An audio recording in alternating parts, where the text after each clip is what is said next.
नमस्कार दोस्तों, स्वागत है आपका मेरे चैनल सोशल चुगली में। आज की कहानी मैं गर्व से सुनाना चाहूँगा। ये कहानी हमारे देश के अमर जवान शहीद सुधीर बमेठा की है, जो पुंछ सेक्टर में शहीद हो गए। दोस्तों, ये कहानी एक छोटी सी कहानी है कि कैसे एक नॉर्मल सा दिखने वाला इंसान एक फ़ौजी बनता है, अपनी नॉर्मल आदतों को छोड़कर वो एक फ़ौजी बनता है और उसके बाद कुछ ही दिनों में वो शहीद भी हो जाता है। फ़ौजी लोग भी रोज़मर्रा की ज़िंदगी में जैसे हम रहते हैं वैसे ही वो होते हैं।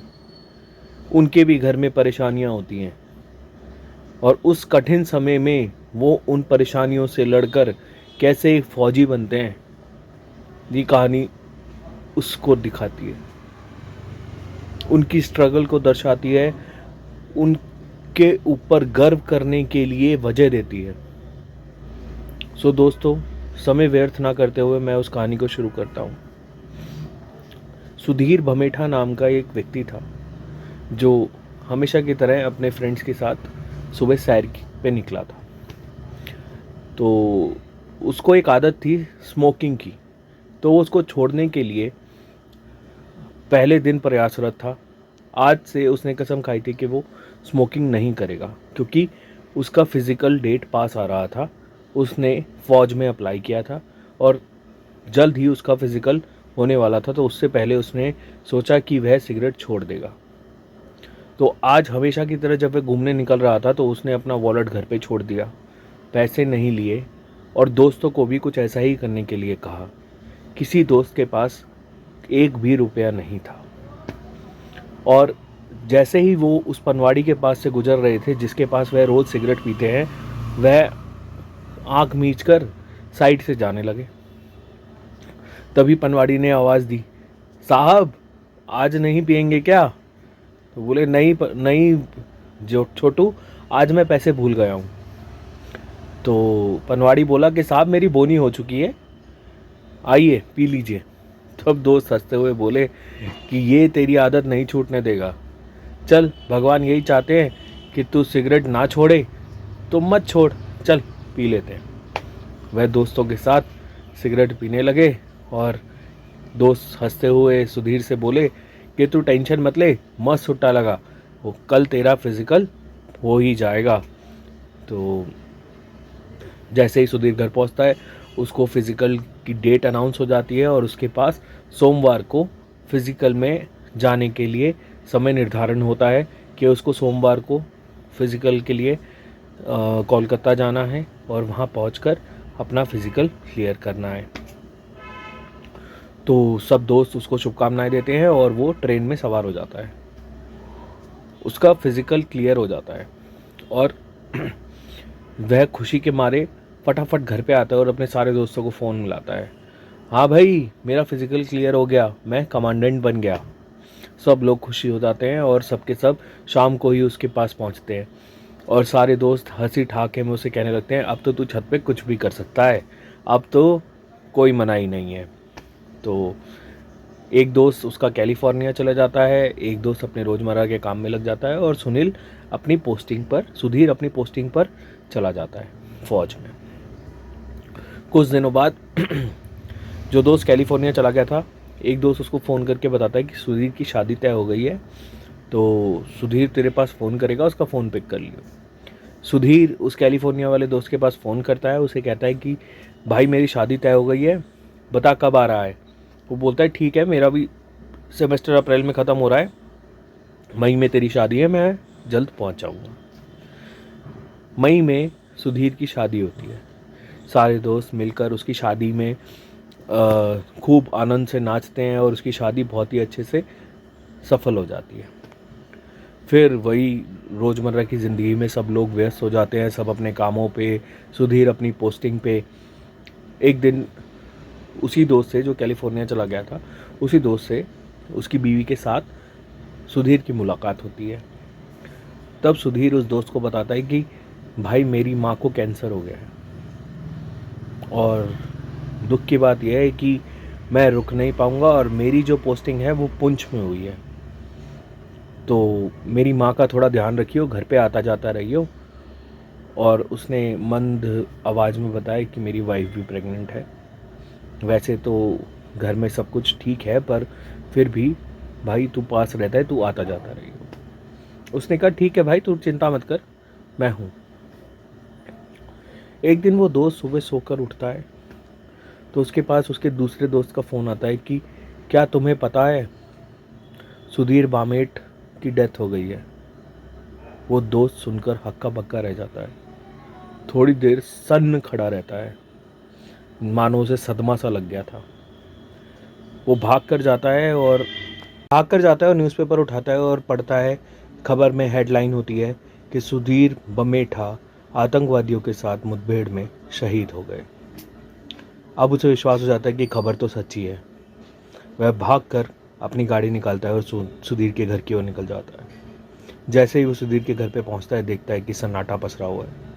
उसके अंदर जाने की हिम्मत नहीं होती, इसलिए वो वापस लौट आता है। 2 दिन बाद सुधीर का पार्थिव शरीर तिरंगे में लपेटकर उसके घर लाया जाता है। उस समय वह वहाँ पहुँचता है और उसको ये पता करना था कि ऐसा हुआ कैसे। तो वह एक जवान के पास पहुँचता है और उससे पूछता है कि जवान साहब ये हुआ कैसे। वो कहता है साहब बहुत बहादुर थे, हमने साहब से रुकने के लिए कहा कि आपकी पोस्टिंग अभी नहीं हुई है, आप रुक जाइए, परंतु साहब बहुत बहादुर थे। वह जाबाज सोल्जर की तरह लड़े, जाबाज सिपाही की तरह लड़ते हुए वह आतंकवादियों के साथ गोलीबारी में शहीद हो गए। हमने सारे आतंकवादियों को मार दिया था, परंतु कुछ गोलियां साहब के शरीर में लग गई थी, हम साहब को बचा नहीं पाए। ये सोच सुनकर उसकी आंखों के आंसू नहीं रुके। वह रोता रहा और बोलता रहा कि सुधीर तुम जाबाज थे।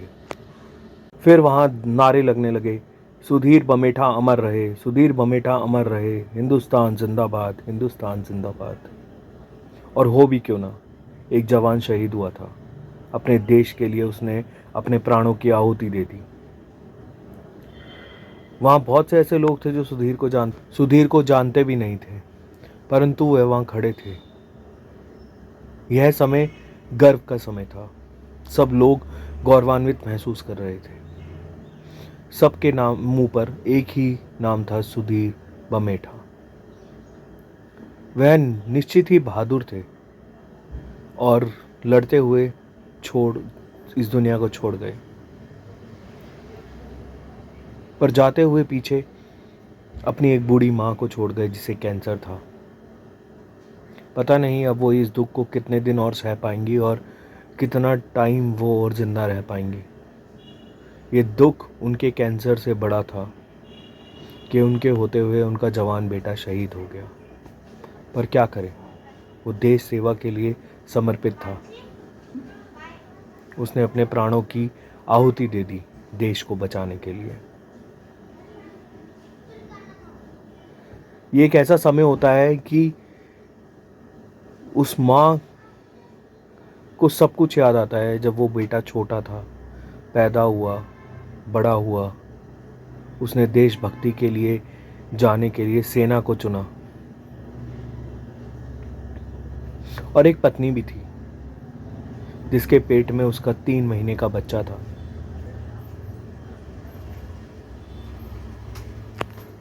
जिसे ये भी नहीं पता था कि अब उसके पिता इस दुनिया में नहीं रहे, शहीद हो गए।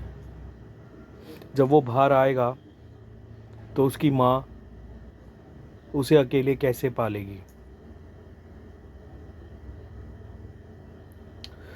तो दोस्तों, ये एक ऐसी कहानी थी जो दिल को झंझोड़ कर रख देती है, जो हमें बताती है कि हमारे जितने भी जवान हैं वो कितने शूरवीर हैं।